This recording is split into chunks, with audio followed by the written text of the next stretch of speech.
ఈ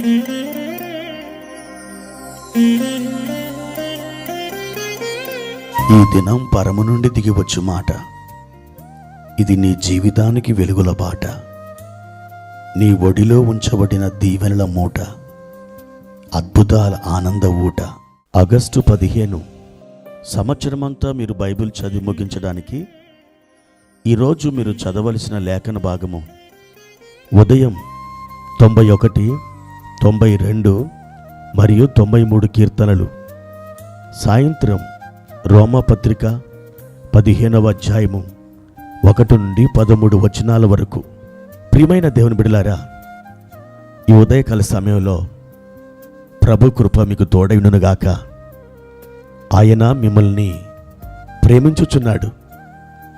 ఆయన మీ బంధకాల నుండి మిమ్మల్ని విడిపించడానికి ఇష్టపడుచున్నాడు. మీరు చెప్పుకోలేని సమస్యలతో, వేదనతో దినములు గడిపేస్తున్నారా?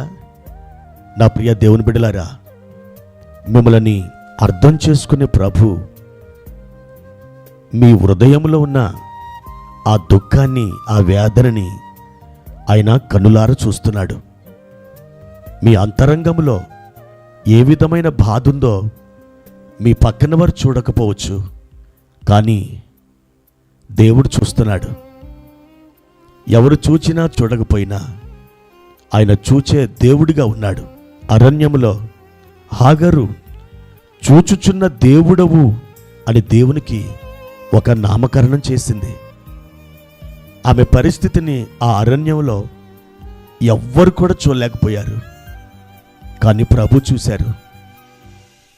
ఆమె అంగలార్పుని సంతోషంగా ఆయన మార్చివేశాడు. ఆమె దుఃఖాన్ని, ఆమె వేదనని ఇట్టే ఆయన తొలగించాడు. ప్రియ సహోదరుడా, నా ప్రియ సహోదరి, ఈ ఉదయకాలం హాగరును చూచిన దేవుడు నిన్ను కూడా చూస్తున్నాడు. పరిశుద్ధ గ్రంథంలో యెషయా 60వ అధ్యాయము 1వ వచనంలో ఈ రీతిగా వ్రాయబడి ఉన్నది.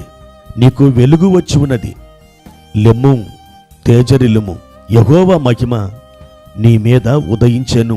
ప్రియమైన దేవుని బిడ్డలారా, ఈ గొప్ప వాగ్దానం ద్వారా ఈ ఉదయకాలం ప్రభు మీతో మాట్లాడుతున్నారు.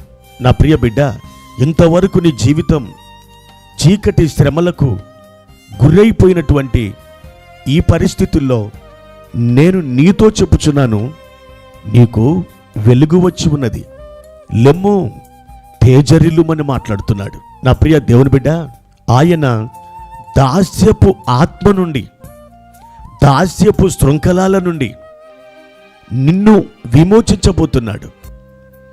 నిన్ను ఆయన ధైర్యపరచబోతున్నాడు.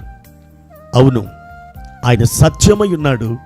ఆ సత్యమైన దేవుడు నిన్ను స్వతంత్రురాలిగా, స్వతంత్రునిగా ఆయన చేయబోతున్నాడు. దుఃఖమా, బాధ, రోగమా, వేదన, చింత ఏమిటి నీ జీవితంలో? ఎలాంటి పరిస్థితులు నిన్ను భయభ్రాంతులకు గురి చేస్తున్నాయి? నా ప్రభు చెప్తున్నారు, నేను నీకు తోడయున్నాను. నా బిడ్డ, నువ్వు లెమ్ము, నువ్వు తేజరిల్లు. ఈ దినం నుండి ఒక వెలుగులోనికి నిన్ను నడిపించబోతున్నాను. ధైర్యం వహించి నిబ్బరం కలిగుండు. నీ ముందు సైన్యాధిపతి వలె సాగి వెళుతున్నాను. నీకు భయమేమీ లేదు. నీకు విడుదల సమయం సమీపించి ఉన్నదని పరిశుద్ధాత్మ దేవుడు ఈ ఉదయకాల సమయంలో మీతో మాట్లాడుతున్నారు. ఆయన తట్టు చూడండి, ఆయన తట్టు కళ్ళెత్తండి. నిశ్చయముగా మీరు మేలుకరమైనటువంటి మార్గం గుండా సాగి వెళతారు. అద్భుతమైన సమృద్ధిని అనుభవిస్తారు. దేవుని కృప మీకు తోడైనగాక. ప్రార్థన. పరిశుద్ధుడా, ప్రేమ కలిగిన తండ్రి, మీ ఘనమైన పరిశుద్ధ పాదములకై స్తోత్రములు. ఈ ఉదయకాల సమయంలో మా ప్రభువా, మాకు విడుదలను, విమోచనముని ఇవ్వడానికి మీరు ఇష్టపడుతున్నారు. ఏ దాస్యపు ఆత్మ మా ప్రియులను ఏలుబడి చేస్తుందో అట్టి విధమైన ఆత్మ నుండి మా ప్రియులకు విమోచనము దయచేయండి. మీకు విమోచకుడని పేరు మా తండ్రి, ఈ దినమున వారు దుఃఖములో నుండి ఆనందములోకి, ఇరుకులో నుండి విశాలతలోకి, సమస్యలలో నుండి ఆశీర్వాదకరమైన మహిమలోనికి, అనారోగ్యములో నుండి ఆరోగ్యములోనికి మీరు నడిపించండి. వారికి వెలుగు వచ్చి ఉన్నదని చెప్పిన మీ వాగ్దానాన్ని బట్టి మీ వందనాలు. మా ప్రియులను మరొకసారి కనికరించుమని యేసు నామములో ఈ ప్రార్థన అడుగుచున్నాను తండ్రి. ఆమెన్.